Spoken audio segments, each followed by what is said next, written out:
we're working, we're in the lab, and we're gonna make sure this happens as soon as possible.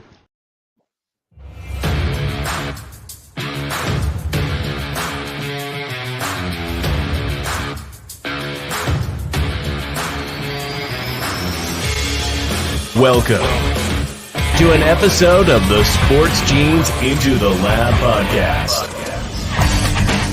where sports analysts and experts dissect the latest news from the NBA and NFL, giving you a unique view on some of the hottest topics around your favorite teams. From the fresh field smells of the NFL to the hardwood courts of the NBA, and possibly your comfy couch for your fantasy football team. Let's see what kind of news the lab is working with today. Here's your host from the Sports Analytics headquarters in San Antonio, Texas, Ernest Silva.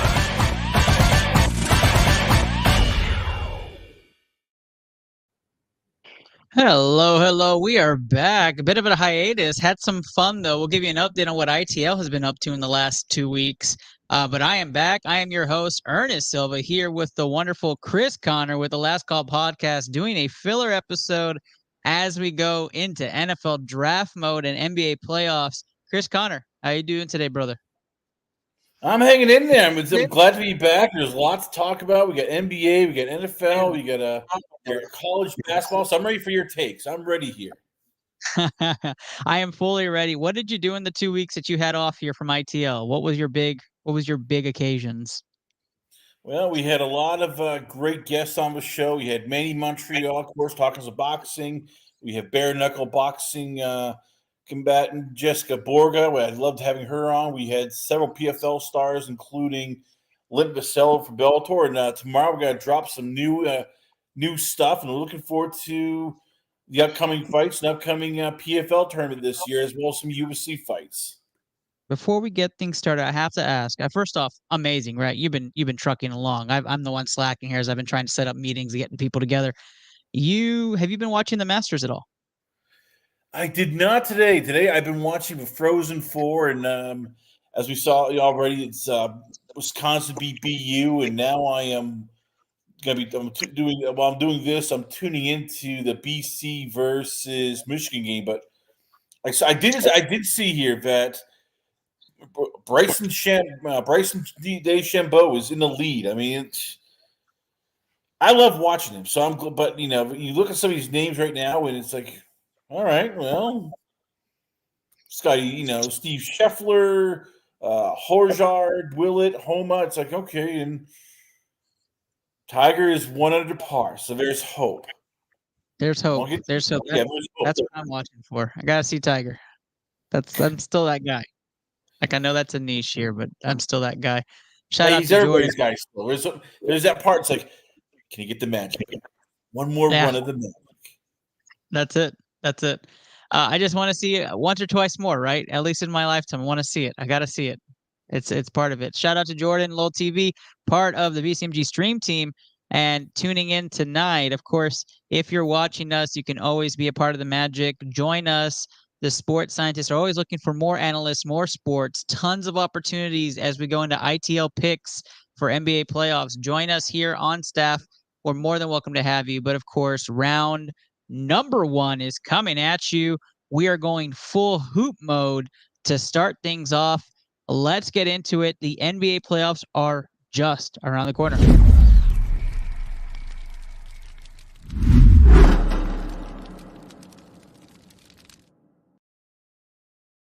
All right.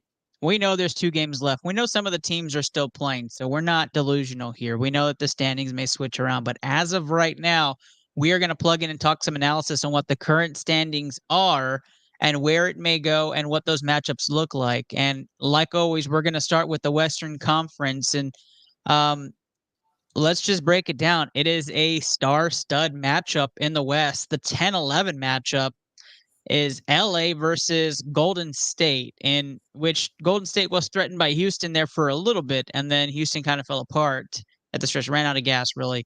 And so we have this star-studded matchup of LeBron James and Anthony Davis versus the big three who have been playing fantastic the last 2 weeks. and Draymond, Clay, and Steph. Chris Connor, I'm going to start this one off with analysis and my thoughts on it. In a one-game sudden death matchup, I take the best player in basketball right now. Usually in these circumstances, I say, hey, it's Steph Curry, right? I say that is the guy in this matchup. But I will be damned if LeBron loses in the first round of the play-in, even if it's Golden State. And Golden State has laid some eggs. And in a game where the refs will probably be teetering LeBron James, where the whistle will go his way, where Anthony Davis probably dominates the boards against a smaller Golden State team, I like LA in this matchup, and I like LA coming out of the first play-in game. What about you? Yeah, I mean, you on paper, it's like okay, you figure Steph Curry, on one game should just dominate, but then you look at, it's like okay, Jonathan Kuminga is 6'7". You've got 6'9" Draymond Green. You got 6'9" Trey Jackson Davis. It's like okay, if you're the Lakers, just go to the basket. I mean, literally go to the basket. You Anthony Davis and LeBron should just look there and go, okay, there's nobody who can stop us. We can just drive and crash the boards, kick it out, do whatever you want. I mean, unless Steph Curry just goes nuts, and he's capable of doing that. This just looks like it's the end of the Golden State Warriors in terms of deep playoff runs. Yeah, I completely agree. I think the Lakers' size in the playoff matchup is going to be worth it. Londo, not in studio today, but the producer making an appearance. Sup, Doc and Connor? Appreciate you, my brother. Stay tuned. We're going to have some fun. I'm going to mention you a little bit later. The second play-in game. So I think we're pretty calibrated on the Lakers. The second play-in game, Phoenix and Sacramento. That's the 7-8 matchup, right? So 7 Suns, 8 Kings as of tonight before gameplay. So if those standings have switched around with wins, losses, we don't know that yet. We're not analyzing that. Suns are like a Jekyll and Hyde, right? There is a true Jekyll and Hyde in the Suns. You watch them one night and Booker, Beal, KD look phenomenal together. The team flows. Eric Gordon can't miss on the second unit. The Suns have a great push. Then you watch them and they're down 35-4, right? Like it's like, what in the world am I watching in Phoenix? And that is my analysis for the Suns. Either you're going to get it's very Warrior like for this year. You either it's very Jekyll and Hyde. For Sacramento, it's a bit of a letdown year. They struggled this year with injuries. They struggled for depth. And they struggle from the three, which they shoot a lot of threes. And so Sacramento has fallen in the standings, and they can't get up. And so life alert has been rung for them. For me, the Suns are my takeaway. Star power in the playoffs tends to lead to series wins. In a sudden death matchup, I'm taking the Suns. Chris Connor, what about you? I mean, you should take the Suns. They on pay, as I said, they have a talent. You look at, it's Durant, it's Booker. It's always you look at them and go, okay, they're going to just sweep. They should destroy the Sacramento Kings. And yet, I hate saying this because it sounds so cruel, but God, that is a soft team in Phoenix. I mean, you look at them, it's like, okay, what if they have a talent, but what do they win? I mean, it's like, okay, Bradley Beal, it's Kevin Durant, it's it's Devin Booker. It's like, okay, but what have they won? What have they done? I mean, so I wouldn't be surprised if Sacramento wins, just because they seem to be the pluckier team. They seem to be playing almost as if it's like, all right, well, we're not worried. We're not phased. Hey, anything can happen. In this sense, it's almost like, okay, what's going wrong? Will this collapse? Will we lose? Okay, we're freaking out. We're freaking out here, people. Yeah, I like the Suns for a lot of reasons. I like the stories on the Suns. Like if you go down the roster, there's a story. I'll pick on 4 people just real quick. Bobo, right?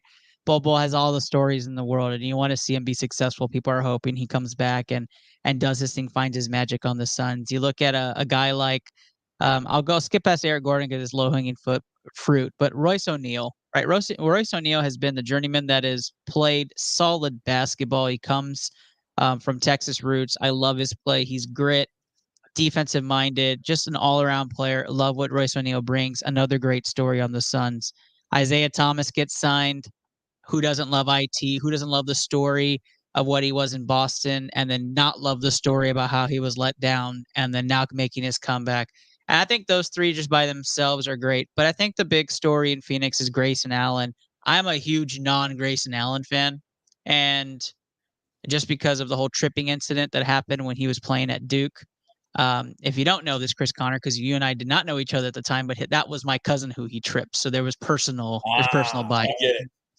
So, look, I agree. Grayson Waller is a punk, but you know what? Is. When he's on your team, you love him. When he's not on your team, you just hope it like somebody just trucks him and knocks him out for the good. But yeah. I see Grayson Allen and immediately I just want to yell a fraud. But I can't do that, right? Like he's having a 40, 50, 90 year and that's the big story, right? He's been kind of the efficiency man of Phoenix that's kept them afloat in times where the big three have struggled and where I've not been able to play. So that to me is just the four stories aside from the Eric Gordons of the world that have their own and are chasing a ring. So that is what I'm hoping Phoenix does, right? That's what the Phoenix team I hope we get. But then we jump into the playoff matchups, and we're going to start off with the 1 seed. Right now, it's the Nuggets. They would be facing off against the Lakers, and that's going to be a rematch from last year in the second round of the playoffs. We see Nuggets-Lakers, and I don't think it's as intimidating as it might have been last year, and some people might yell at me, but I don't think this would be even close. Chris, I've taken the first two, so why don't you take the first analysis at this, and then I'll give mine. Yeah, you keep wondering, like, okay, when is Denver going to fall off? When will Denver, just stop? As I said, until proven, they are the Kings. I think they will beat the Lakers and just. I know Kendrick Perkins is going to hate me saying this, but Nikola Jokic is the best player in the NBA. It's fact. It is gospel. Just if you don't agree with it, well, you're just lying to yourself. And as you said, usually the best player wins in the playoffs. So to me, this is going to be Jokic all over again, and Lakers fans are going to deal with it. There might be a game. There might be 2 games where you get a little bit of this. As you can see, the more you fuck around, the more you're going to find out. There might be a couple games of that, right? Like there may be. This may be a 3-1 game. Maybe they do it and they think it's just solid and the Lakers sneak one out. It's 3-2 and everybody's like, oh, we're going back to LA and then Denver wins by 20, right? Like that may be happening. You watch Denver. If you watched that Denver-Minnesota game last night, phenomenal basketball. And Denver made their comeback and they were so efficient doing it. And they're just so dangerous. And when one of their players are off, there's another person to come off the bench. There's like an 11-man deep rotation for Denver as they've developed players. Because if I started the year, I think I had them at about 8. They lost Jeff Green. And I was like, okay, well, that's a little shorter than usual, but man, they just develop guys. And Christian Braun has been great. I love what they do in Denver by interchanging plays and moving so much. It reminds me a lot of Golden State early on. But Jokic, I agree with you. I think Jokic is just a beast. I'll take Nuggets in 5 in this series, and we move on to the 2nd seed. The Wolves versus Suns is the most dangerous matchup, I think, of the Western Conference playoffs.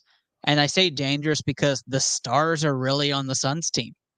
And you have two stars kind of budding in different directions in Minnesota. And then you have Cat coming back who has not played, but is going to play in the playoffs. That's scary. So if you want to say maybe in totality 2 stars for the Wolves when they would probably argue 3, and then you have 3 bona fide stars in Phoenix, this is a matchup that is going to go deep. This is going to be a distance matchup first round out of the gate for the Wolves if this ends up being the 2-7. Chris Connery, I had the first, so you get this one first, and then I'll get the next one first. Who do you have coming out in this 2-7 matchup today? As of today, I have it by Minnesota Timberwolves. Even with all the drama, they've been, the young kids have come around, Jaden McDaniels, Anthony Edwards, Connolly is, the old pro. And then you have that 2-headed, monster in the front court. It's Karl Anthony Towns, Rudy Gobert. Gobert has allowed Towns to be able to shoot from the outside, not have to worry about defending the middle of the lane. this just works out. And to me, I think they just are a tougher team than Phoenix. I think they're a more physical and defensive minded team than Phoenix. My old rule is that stars win playoff series. I don't think stats and efficiency win it in the playoffs. I think stars right now would be 3-2. I would take Phoenix if I was a betting man. I would take Phoenix in a 6 or 7 game series against the Wolves. However, on paper, the Wolves should win this series in 6. They should win this series in 6, or they should win this series in 7. I don't believe the Wolves are the real deal yet. I do think Anthony Edwards is the real deal. I think Rudy Gobert is a hampering when it comes to playoff time. I don't know if I trust rotation pieces off that team. And they've got to close, and they have a hard time closing against good teams. And I worry about that. So I would take Suns in the series. It would go deep. I don't think this is any sort of like gentleman's sweep or any sort of six game series. If the Suns win it, if they did, it'd be the most efficient 6 game series they've ever played. I don't think they have that in them. I think it's a go to 7, go the distance. They steal a couple on the road. Wolves steal one on the road. But the Suns ultimately come on top. It'd be my 7 seed moving on, and we differ finally on one. So no TSG guarantee whatsoever on that. Let's talk about the interdivision matchup at 3-6. Thunder Pelicans. Thunder, the team of everybody's talking about, right? They're the Chet Holmgrens of the world, and Shai Gilgeous-Alexander, the MVP, and the Thunder have just been all over the place. Every single Williams plays for the Thunder. If you're not familiar with the Oklahoma City Thunder, let me give you a crash course. They're fast. They cause turnovers. Josh Giddey has had resurgence periods after a down year and all the allegations. SGA has looked phenomenal, top 5 MVP candidate for most, top 3. And they just have all around everything. They have a deep defensive roster. They have a deep offensive roster. They go 10-11 deep. The Thunder will be one of the fun teams to watch in the playoffs. And I don't think it stops in the first round. I love their roster. I love what they've done.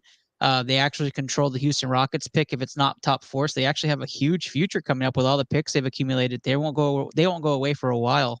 So I am taking the Thunder to win in this series. I think, again, the star conversation would be I would lean Pelicans on a betting person, but on this one, I'm going to go against my betting wishes. I'm going to take the Thunder to win this series and win it handedly because the Pelicans are so off and on with injuries. Chris Connor, what about you? How do you feel about the Pelicans and the Thunder matchup? Yeah, it's a weird matchup because it's all this young talent on both rosters, youngish, and you're just looking, okay, well, who do you bet on? Is Zion Williamson, the real deal? Is he the guy that you think can, win the playoffs, or is he just a great, regular season guy? Meanwhile, you're looking at Oklahoma City. It's like, yeah, Chet Holmgren looked fantastic. They've done great, but this is foreign territory. They've never been. A lot of these guys have never been in the playoffs, and now it's like, okay, well, they crap their pants. I literally flip a coin. I mean, I guess you go with the Thunder because they have the depth, they have the the shooting from the outside, from the inside. God, you're relying on a bunch of under 24-year-old guys who they've never been in the playoffs. So, as I said, will they crap their pants?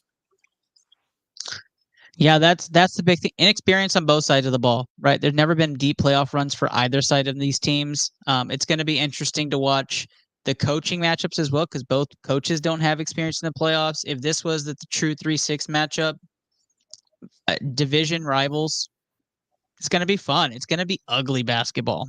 I think the Thunder will have a game where they look explosive offensively. They're going to look like the team to beat, and then the Pelicans may get one at home and they win 128-99. Right. And we're like, both teams have a blowout. But I think all said and done, we're going 3-1 on the turn to Oklahoma City. They either wrap this up or they win in 6 in New Orleans, and this series is over. So taking the Thunder personally, I didn't get your pick. What was your pick, Chris, on this one? I wish I had picked, but I feel secure. I guess I'll take Oklahoma City because they have more depth in terms of top talent. But as I said, I don't feel good about it. It's like, okay, well, which team is not going to crap its pants? Right. Well, Well, this takes us to our final Western Conference matchup, and this is the one that's actually solid in the books. This 4-5 matchup is happening no matter what happens in these 2 days, and that's Clippers Mavericks for the 5th time. And we are going to see Clippers Mavericks going at it. Lots of star power. Kyrie, Luka on one side. Hopefully you get Kawhi, Paul George, Harden, and Westbrook on the other side. We have yet to see them be fully healthy in a 7-game period, but hopefully we see that. And I think this is a terrific series. This will be the series to watch aside from the Wolves and Suns. I am a firm believer of that. Chris Connor, who do you like early on between these two teams? It's as the best. I guess Dallas, just because I look at the Clippers. Are they going to be healthy? Can they win in the playoffs? We're never sure about that. You look at the roster, and it's like, okay, well, is Paul George actually going to be ready this time and fully healthy? Can James Harden play any defense, or will he just decide to, shut it down when things get tough? Is Kawhi Leonard going to be fully healthy, or is he going to be, Russell Westbrook? Does he have anything left? I mean, if this was like 7 years ago, this would be a team to beat. Now it's like, okay, have they run out of gas, and are they, just too broken down? So give me Dallas. Luka Doncic, I think, finally just gets that, big, playoff performance where he shows he can lead the team even when, they are not the most talented team on the floor. Mavericks have been hot. They were the second hottest team in March. They've come into April and they continue on their streak. They were a play-in team, and then now they're the 5 seed. They've won up into the regular ranks of playoff contenders. Kyrie and Luka have been a masterpiece together. They've interchanged beautifully. The minute spreads have been fantastic. Their plus minus is through the roof. I think the Mavericks have it figured out right now. I think they've got the rotations, the 3-and-D players to back them. They've kept consistent bigs in Dallas, and I like what they're doing. I'm going to take Mavericks in this matchup just because I don't know what's going on with the Clippers. We are going to be against a lot of pundit picks, though, because a lot of pundit picks are picking the Clippers to make the finals. So with that being said, we are not them. ITL is not standing with that. I'm going to take stats over everything. Mavericks are the hot team. You ride the hot team in the playoffs. You can't continue to ride that wave. I like what they're doing in Dallas. And if your owner is saying he thinks you're better than Dirk, then you just ride that, right? I know he's crazy, but he says Luka's a better player than Dirk, and Dirk says he's nuts. He doesn't know basketball. That's why he's the owner. I'm all about it. The vibe is real in Dallas. So a lot of people who know me would be like, ew, you're taking the Mavericks. I am. As a Rockets fan, I'm still taking the Mavericks. Because we're not talking Houston right now. But I'll digress there. I'm taking the Mavericks. You're taking the Clippers, I believe, right? No, I'm taking the Mavericks. As I said, the Clippers to me, they're not winners. I mean, Russell Westbrook is not really a winner. James Harden, Paul George, Kawhi Leonard's the only one. Even then, it's like, okay, they're just 10 years ago they'd be the team to beat, and this is an old team. Well, they break down a lot, and James Harden I can never trust. Now, star power is 4-2, so I wouldn't be surprised if the Clippers win this, but we're both taking Mavericks. This means we'll transition with a guarantee.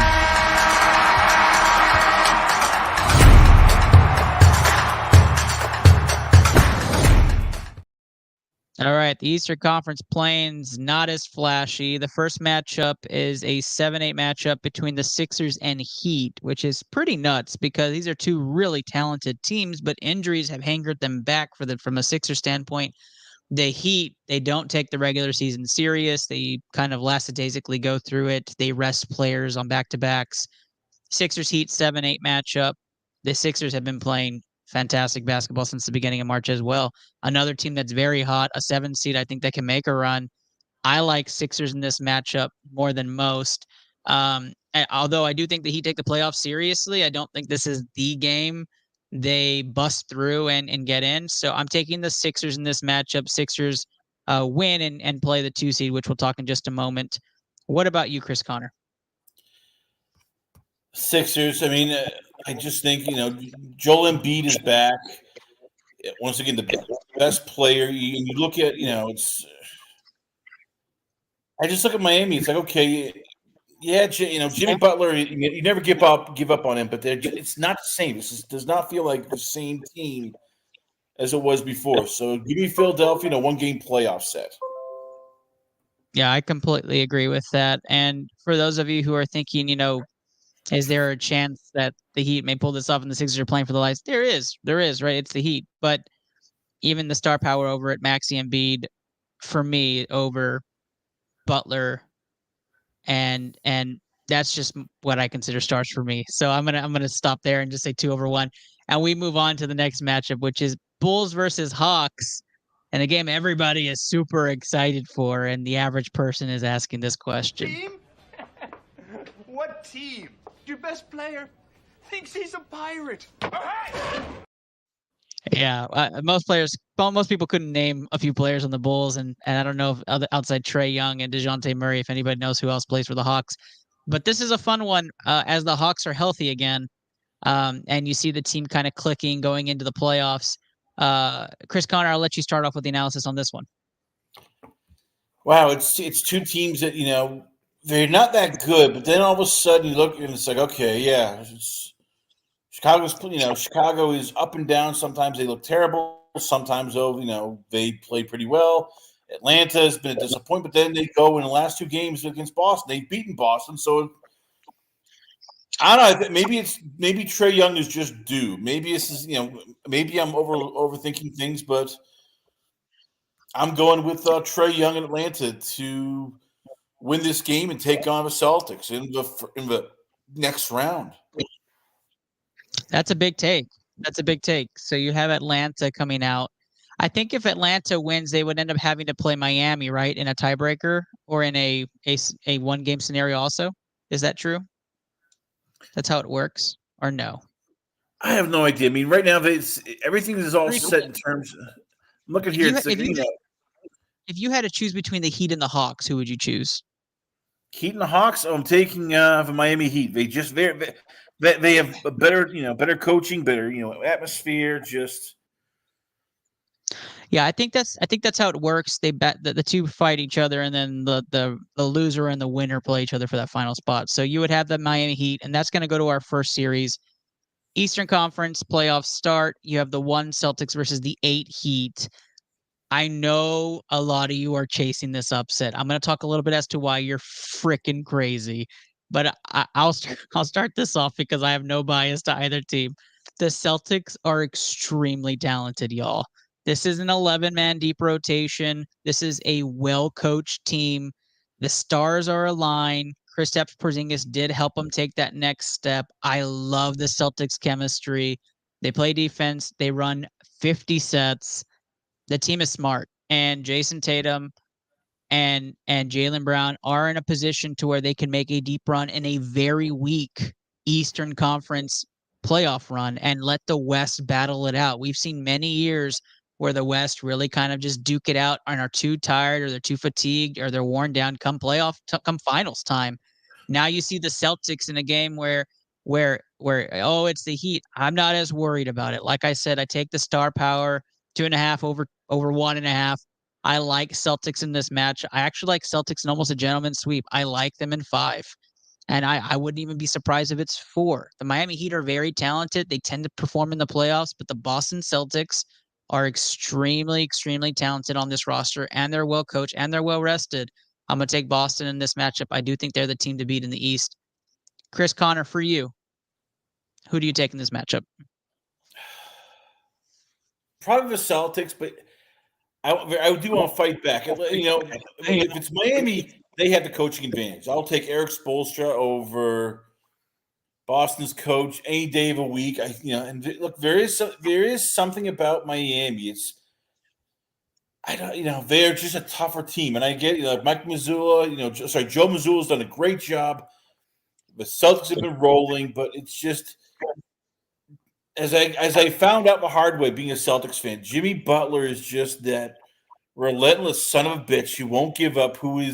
He is the ultimate dog on the court. He will fight you tooth and nail. And as I said, the Celtics are going to win, but the Heat are going to make it into a dogfight because they just know no other way but to just play hard defense, try to out tough you, and they are not afraid of the Celtics. If you want to know what an upset is if the Sixers lose to the Heat. then if the Heat were going to play the Bucks first round, we'd be singing so many different things right now. Like that would be a matchup we'd be watching. And then if the Sixers play the Celtics, that would be a whole different story too. I just don't think that happens. I don't think the Sixers lose to the Heat. But I will say right now, the Celtics Heat matchup is going to be fun to watch for one game. There is going to be a game where the Heat either win or they lose a close one. And that's going to be a really fun game to watch. Kudos to the Heat. They're in the playoffs. Team is great. Celtics, just to me, are stacked. But to Chris's warning, right? Like Spoelstra is the better coach. And he's a Boston fan. He's been close to it. He's been heartbroken. I get it. And maybe Steve Reiser would be saying the same thing on here. I'm very impressed by the Celtics team, and I'm giving them the kudos they deserve with the stats they provide. They should dominate this series. The Bucks Sixers matchup, though, this is where things get very interesting for me because I am very tempted, especially with the Giannis injury. I'm very tempted. Chris Connor, why don't you do the initial analysis on this one? If this was a week ago, it'd call it a slaughter. Milwaukee walks over, but man, you're not sure about Giannis, the Greek freak. I mean, yeah, they said it's not it's not an Achilles, so that's the good news. But I remember talking to people who basically follow the Celtics with Garnett, and they said this reminds them of that kind of injury where all of a sudden it puts a lot of pressure on the Achilles, it puts a lot of pressure on the heel, a lot of pressure on the leg, and next thing you know, it turns into an Achilles. So, look, without the Greek freak, they're primed to get upset in the first round. So, until I know more, until I see Giannis be somewhat moderately healthy, give me the upset. I have to agree with you on this. I love how well the Sixers have played since Joel's come back. He's healthy. He's rested. He's looking great. He's making circus shots. He's got a new hairdo. I mean, he's just a whole new man, and he's efficient. And the best player on that court will be Joel Embiid, and I tend to lean with the best players team in a 7-game series. If Giannis comes back and it's like he hasn't missed a beat, it's going to be a juggernaut matchup between the two. I think Giannis edges him just a bit when it comes to talent and overall play. It's going to be a very interesting series. The Bucks are not what they used to be, and if the Bucks don't come out of this series, we're going to be hearing a lot of this. The battery's dead. Wait. What do you mean it's dead? What do I mean?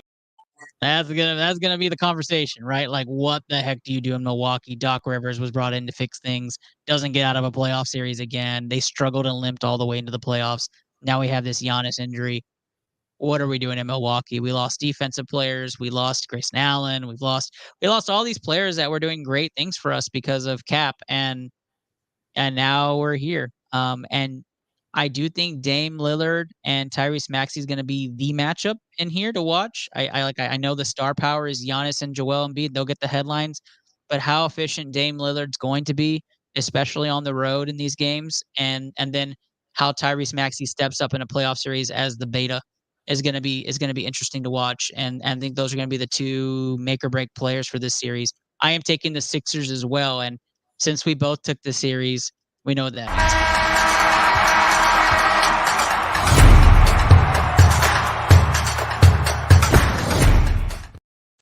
Sport Gin Guarantee. We've had a couple of those here. Mavericks and Sixers have definitely gotten the ring for it. But let's talk about the two East middle matchups, and that's the Knicks and Pacers. Knicks getting a ton of airtime. Everybody loves big market teams. Knicks have talent. Jalen Brunson's just a whole nother level right now. You have Randall turning it around midseason. The New York Knicks surprisingly have kept a top record. The East again is very weak compared to most years. And then the Indiana Pacers, like I said, weak East, but they've been a very talented team, and they continue to surprise people. They've struggled. They've limped. They're 8-12 in the last 20 games. They're coming into a very hostile Knicks team. It's going to be tough for them. This is one of those 3-6 matchups that are probably properly seeded with the team rosters they have and how they're performing. Knicks in 5 or 6 for me on this one. Chris Connor. Yeah, it's. I mean, it's two teams that are finally coming into into their own. And when you look at the Pacers, it's Tyrese Halliburton, who they offered big money to in the offseason. They signed him to a new deal.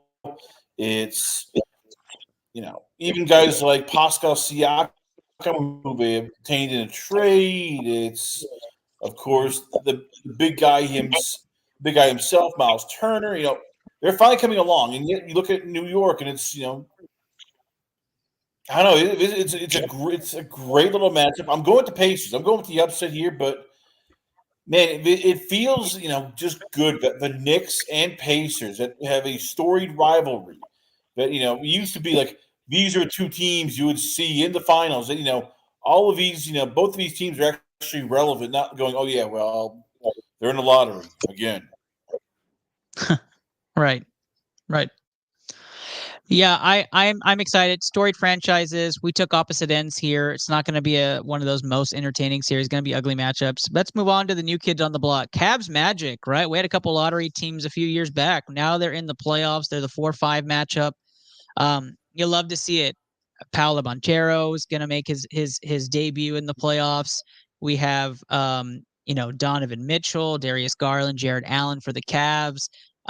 Just a lot of young stars, budding stars. I guess Donovan Mitchell's kind of a no-name for his Jazz playoff series. But here we go, right? Some fun up and down the court. You're going to get some really fast defensive and pressure matchups between the Cavs and the Magic in the front court.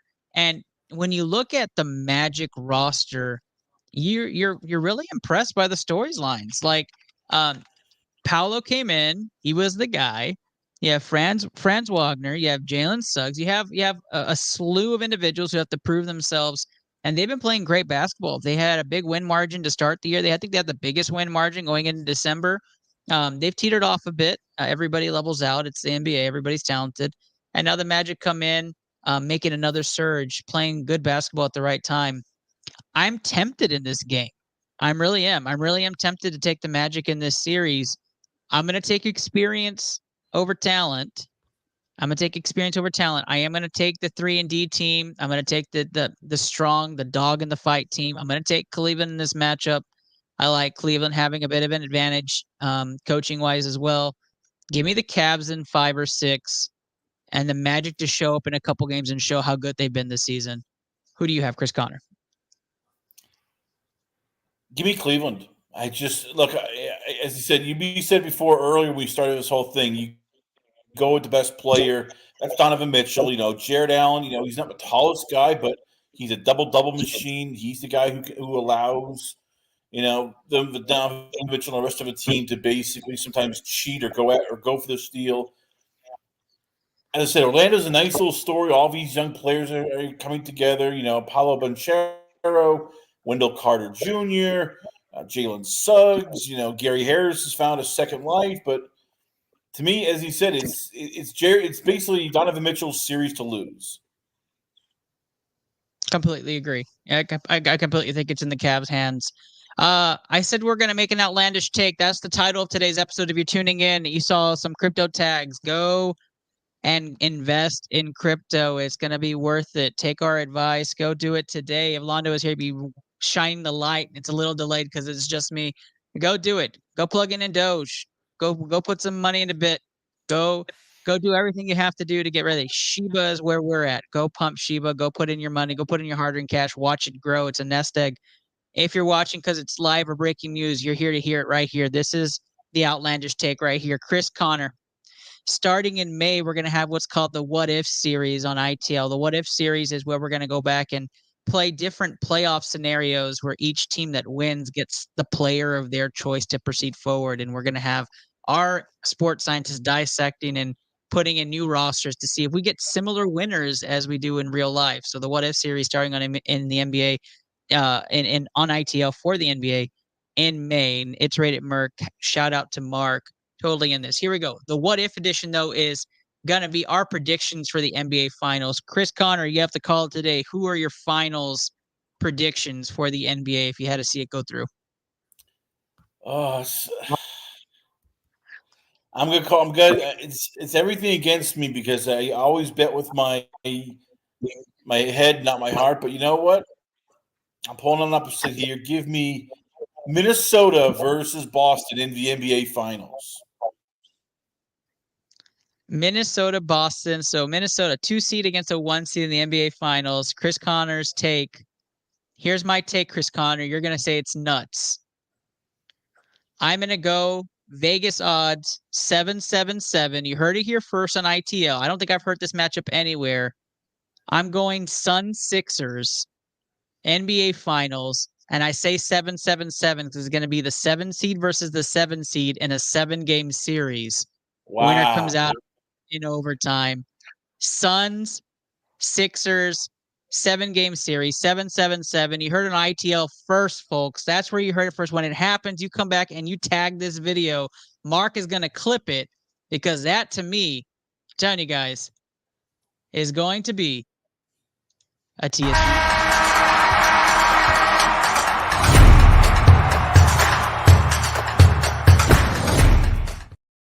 Yes, I know. You're saying, Ernest, you're absolutely crazy to guarantee that. I'm telling you, the stars are aligned. The star power is there. I believe in the sevens. I think it's an eclipse here, man. I've seen crazier things happen. And that's where we're gonna end that clip right there. Let's move on. Right after this short commercial break, we're going to talk some NFL football, which is what Chris Connor and I usually dabble in anyways. If you want to find out some of the latest headlines, talking about some of our favorite teams, tune in. And before we do that, let's talk a little bit about some of our favorite streamers. They are part of the BCMG stream team. They're all doing their own thing right now. We still like to showcase their talents. Check out some of these clips that we have of some of our favorite streamers. Go look them up on Facebook, twitch.tv, or maybe on YouTube or Kick. And check out some of these big names. We'll see you after the break.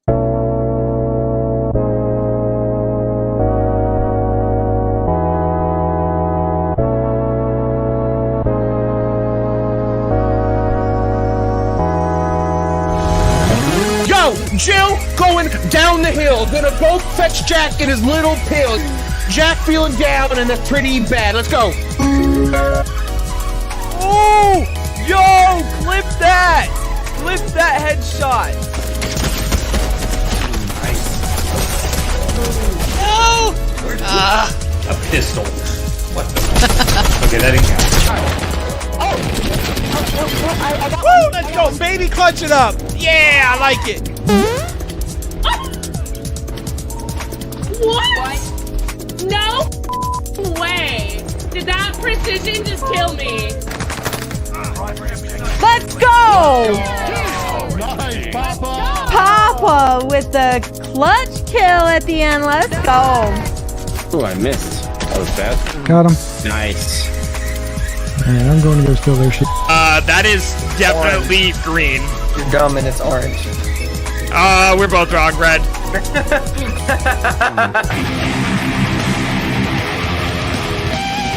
I could get that solo if I tried it a couple times, but we'll come back to it. I'm fucking dick right now. Holy shit. Like, I fucking suck right now. Yeah, I can tell.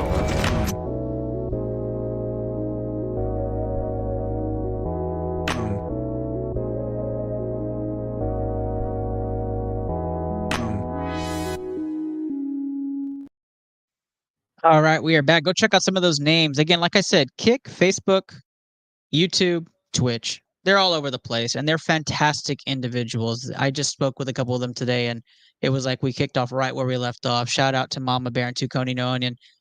It's NFL time, Chris Connor, and I've got to tell you, we've got a lot to talk about, but we're not going to hit some of those big topics. If you want to find our NFL draft episode, that is next week. We're going to talk about prospects. We're going to talk about a lot about what we predict and going in the NFL draft. Today is all about headlines. So if we're tuning up, it's time to huddle up and let's talk about it. Dallas Cowboys have been rumored around quarterbacks for the last week and a half. Chris Connor, I want to kind of talk about this and address it together because you and I are going to have very different takes. I have a very biased view on the Cowboys. You obviously don't.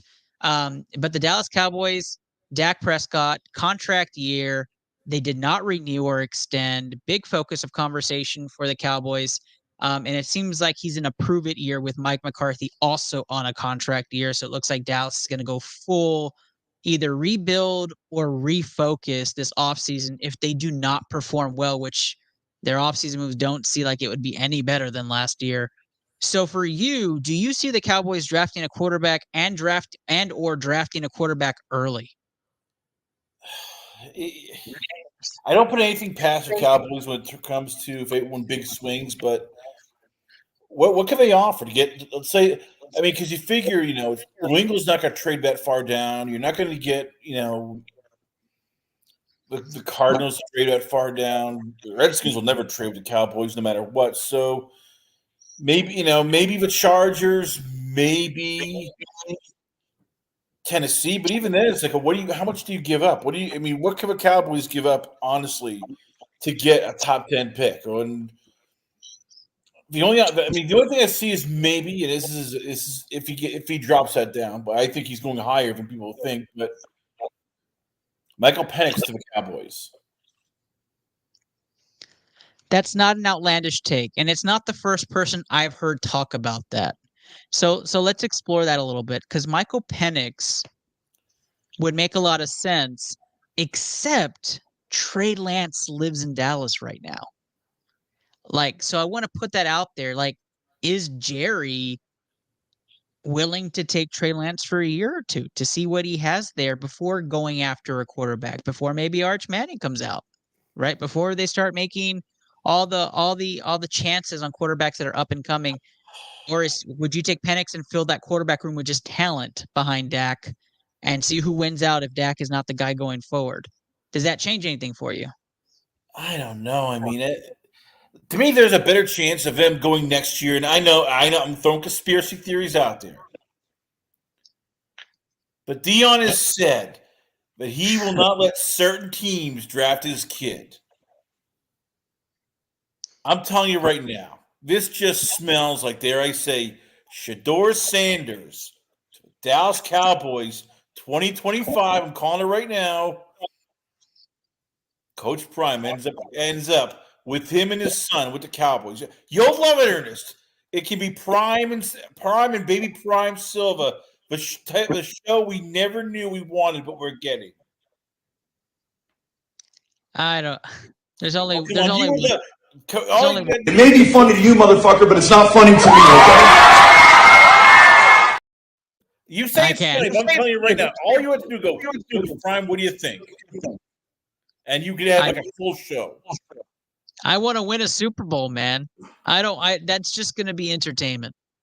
And I'm being honest. And there are quality quarterbacks in the NFL I would pick before I go draft Sanders or Penix, for that matter. So my true take on this is that no, we don't draft a quarterback. You find a way to get Dak to agree to a trade, because the Dallas Cowboys are not allowed to trade Dak without his approval.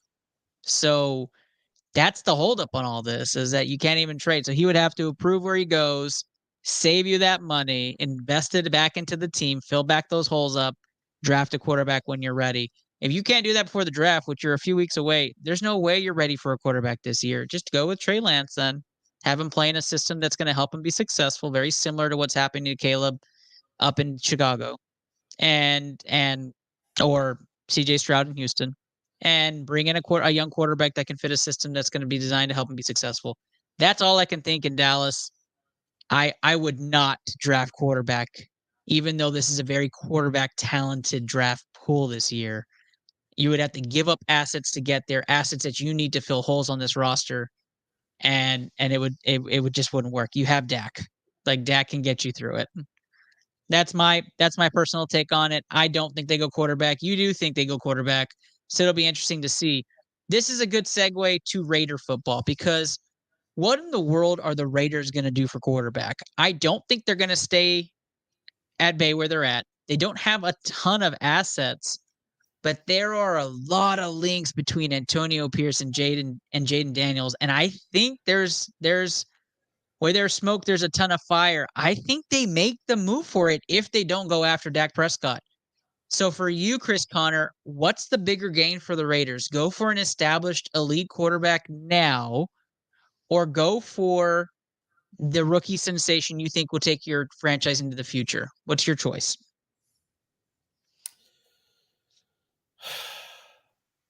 I don't think they get Jaden Daniels. I think Daniels is going straight to Washington so forget that.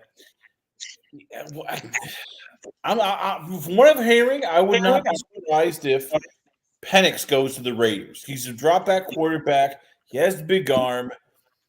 I can't see them waiting. I just don't see they have a capital to get, Prescott if they trade Dak, and B, are we gonna wait? Are we gonna wait another year? I mean, it's the Raiders. It's they love going down the field. They love throwing it deep, and that's the best thing that Penix can do. Is he just lets it fly? He has the arm. That's a perfect marriage when you think of it.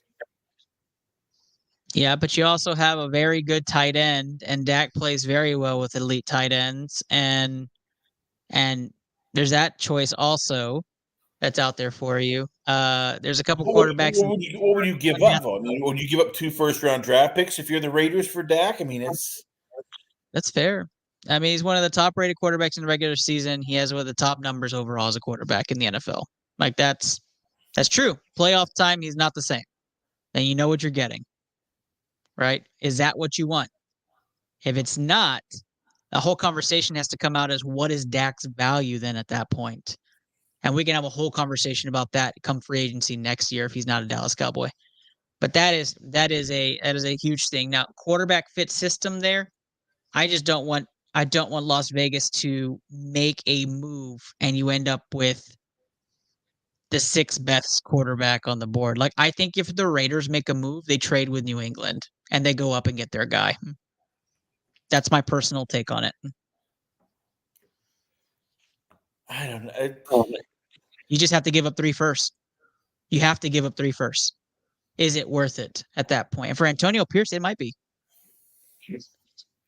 Problem is, if you're the Patriots, there's been now so much smoke that they want J.J. McCarthy. So if you think that you can get McCarthy at 5 or 6, you do that. If you think maybe he drops to 8, you do that.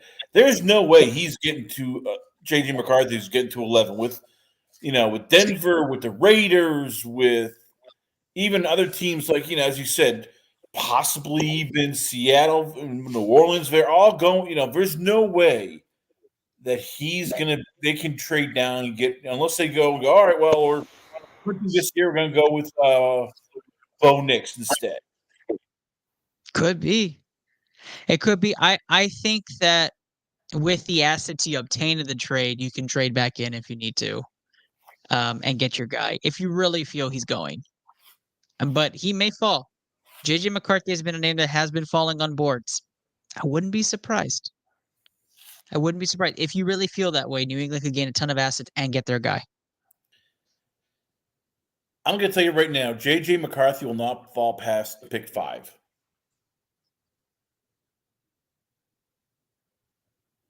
Okay. We'll leave that there because there's a lot of assumptions. I'd rather talk about that next week, but let's talk about the Chicago Bears real quick. It's Caleb Williams, right? Like, we're not crazy. No, we're not. We're not crazy at all. Okay, good. Because I am not going to put clickbait out there. It's Caleb Williams for me.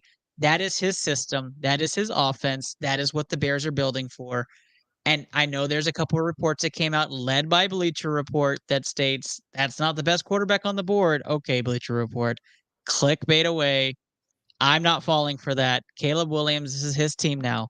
This is who's running the mantle in Chicago.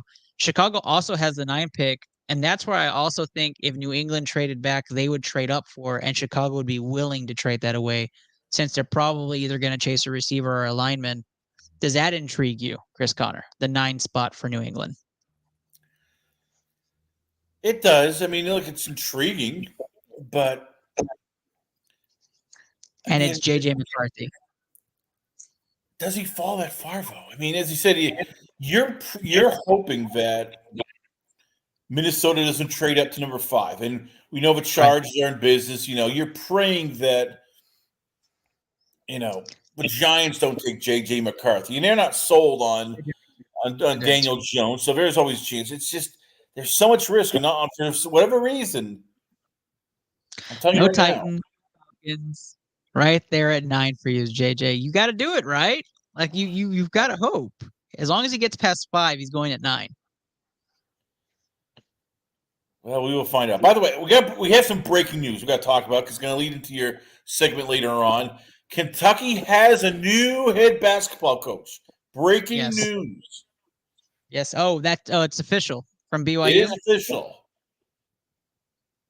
Brigham Young's Mark Pope is now replacing Calipari. You couldn't get two different guys if you compared, Drake May and Bo Nix. Shout it with me. You get Bo Nix. Shout it with me. We'll talk college basketball in just a second. Before we get to that, though, last question. Is anybody having a better offseason than the Houston Texans? Chris Connor, yes or no? No, but here's the one worry I have about the Texans. They're getting a lot of older players. And can C.J. Stroud keep Stephon Diggs happy? I mean, if Josh Allen couldn't keep him happy, if Minnesota couldn't keep Stephon Diggs happy, you have to worry. He's never happy. He's just a miserable person at all times. That's true. I know you're C.J. proud. You're ready to name him the mayor of Houston, but you're even ready to go, hey, second best quarterback outside of Patrick Mahomes. You're already going like you're thinking, I can sell this. He's better than Josh Allen. But can C.J. Stroud handle the black hole that is Stephon Diggs and just his negativity and just moroseness? I will say there's only one answer for that, and I don't even have to say anything. Give me a hell yeah! And that's C.J. Proud right there. That's C.J. Proud right there. Yeah, the Texans, the answer is no. There's nobody having a better offseason than the Houston Texans, and he absolutely will be able to handle his beer with Stephon Diggs. I'm excited to see what that does. And they restructured his contract to also accommodate him. So I'm very excited to see what Houston does with the remaining salary cap. That is it for NFL analysis. Next week, we are going to have a full-fledged, all-breakout NFL draft episode. Hopefully, we have a full crew.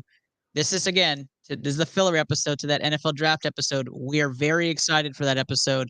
So stay tuned with that. With that being said, we're going to talk some college basketball and wrap things up for the 2023-2024 college basketball season.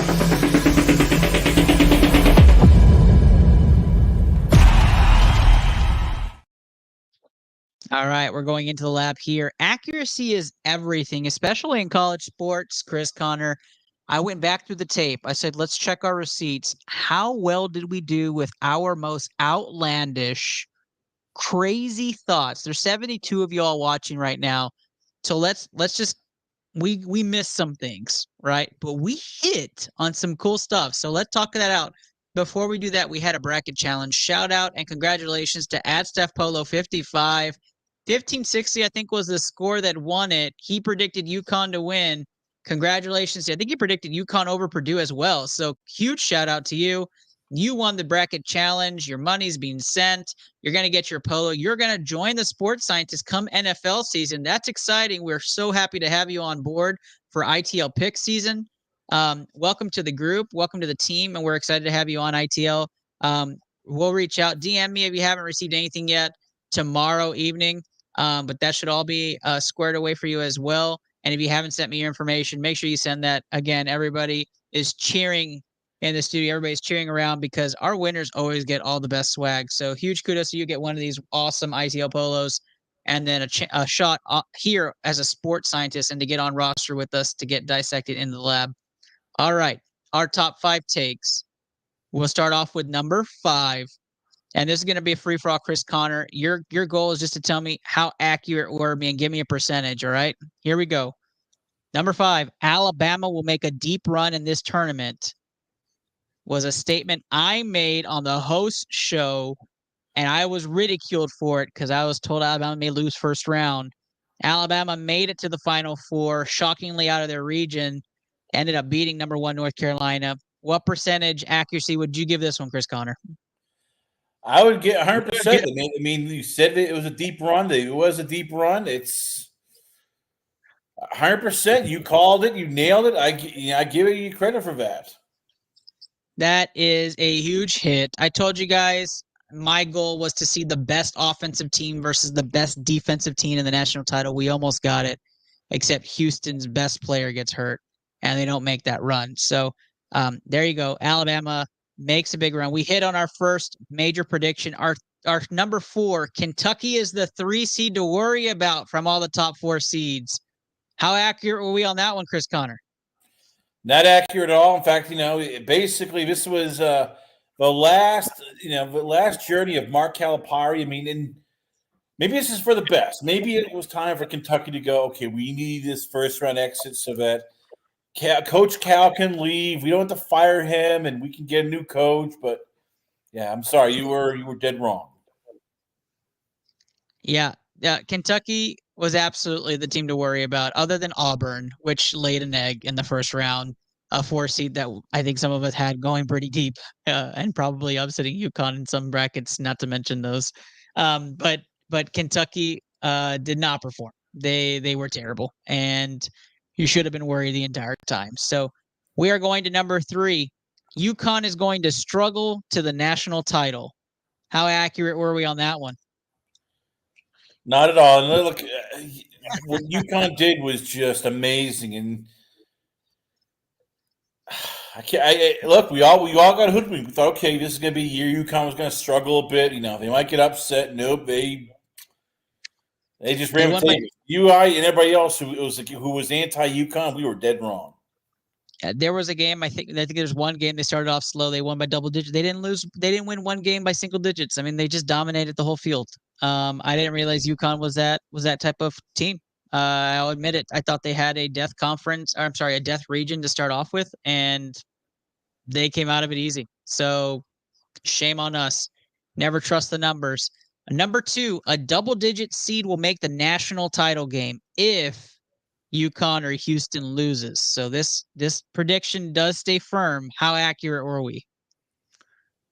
So I'll give you 50-50. They made it, but you picked UConn. So as I said, NC State made the whole thing. It's very impressive. But I call shenanigans. NC State was really not a double-digit underdog. They were much better than some of the top seeds. So I want to say it was a true underdog that made it. I'll call it a technicality. I'll give you 75% right, but under protest. I'll take that. NC State probably should have never made the tournament. So I think it's a pretty big thing that they made the Final Four. Big kudos to that team. That was a fantastic run. Probably one of the best runs I've even seen the last decade. And I have a lot of them up there that we could talk about. NC State probably top 8 maybe for me. I think that's probably the 8th best one. I'm trying to think right off the top of my head. Love the run. I think this made us true. I was just really hoping it wasn't Houston, right? I was hoping Houston would have made it. So I was hoping somebody in the UConn bracket would have caused an upset. But that's okay. I digress. Number 1, Big 12 Conference will outperform and showcase the talent compared to the rest of the tournament. Hashtag March Madness. That was our big take, is that Big 12 would dominate the field compared to the other conferences. How accurate were we, Chris Connor?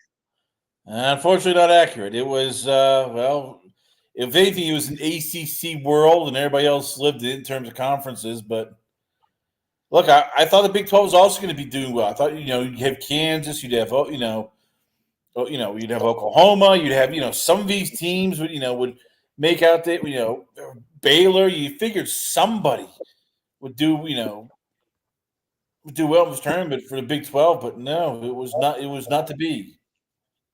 A lot of one and dones, surprisingly, and one of them was not Texas, surprisingly. So it was kind of shocking. Big 12 finished 7-7, 500. That's like the second worst of conferences out of all, or third worst of all. I think American was 0-2, and somebody else was the Mountain West was 4-6. But there were a lot of conferences just 500 play. There were a lot of teams for the Big 12 that made it. So very disheartening. Houston was just a bloody upset. Texas almost pulled off a second round upset. Would have helped those numbers. But it does not. I think the Big East finished 10-2. Right, of course. ACC finished 12-5. So yeah, we did not hit on Big 12. We are a Big 12 show, though. Go figure. That take was never going to happen, or had a very slim chance. So John Calipari going to Arkansas, since we're going to dabble in it a little bit with the breaking news for Kentucky. Let's talk about John Calipari going to Arkansas. That's going to have a lot of chain reaction effects, especially for those Kentucky players pre-committed. They're obviously going to probably commit and turn to Arkansas. What does this do for you, Chris Connor? Last 30-second take of the show. What does this do for you for Arkansas basketball going forward? I mean, look, Calipari can recruit. Arkansas always keeps its talent in state, so it's a good fit. Key for him is going to be the transfer portal. He really didn't like doing it. He was bucking the trend a lot, so we'll see what happens. I mean, we'll call it, would say good move for now, but here's my hot take. Mark Pope will be a better fit for Kentucky than John Calipari. That's probably very true from a coaching position standpoint. I think a lot of players who still remain uncommitted, who remain maybe on the fence on where they're at with their letter of intent, maybe they start going to Kentucky to fit that system. I think that system's going to be great. A revitalization project for Kentucky is going to be fun. For me, Arkansas is going to be on the map now with star power. It's going to be fun to watch them rise again, star quality, have great regular season runs going through the school year, and then probably fall flat in the tournament. But John Calipari will have to show me that he can make it a deep run without star talent to start off with. So it's going to be interesting to watch. Chris Connor, it's always a wonder and a pleasure to have you on the show. Why don't you tell everybody where they can find your newest content and what you're going to be doing coming up this week? Well, once again, you can check me out on lastcallpodcast.com. You can also check me out on Last Call Chris C on X. I'm also on Facebook. I have my own Last Call podcast page. And tomorrow we're going to be dropping an interview with the Jamaican juggernaut himself, Shaquille Finn. He'll be fighting on May 2nd on ESPN2.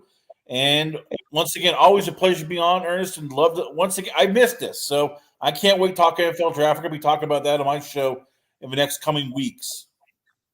Absolutely excited, man. Thank you so much for being a part of tonight's episode. I am your host, Ernest Doc E. Silva, looking to hook up back again with the Last Call Podcast, Comp Hedge Pod, Boomtown Pod, all of us kicking back off as NFL draft approaches and NBA playoff kicks off. And don't forget our What If NBA series happens towards the latter part of May, featuring It's Rated Merc, Comp Hedge Pod, and the rest of our gang going through those NBA scenarios as the NBA playoffs goes on this year. Excited to see what happens. Guys, thank you for tuning in, all of you tonight. We appreciate all of your support. This podcast episode will launch tomorrow morning, so keep a lookout for that as well. If you want to hit a download, we appreciate you. Have a great night to everybody and a great weekend for those listening over the airwaves. Night, y'all.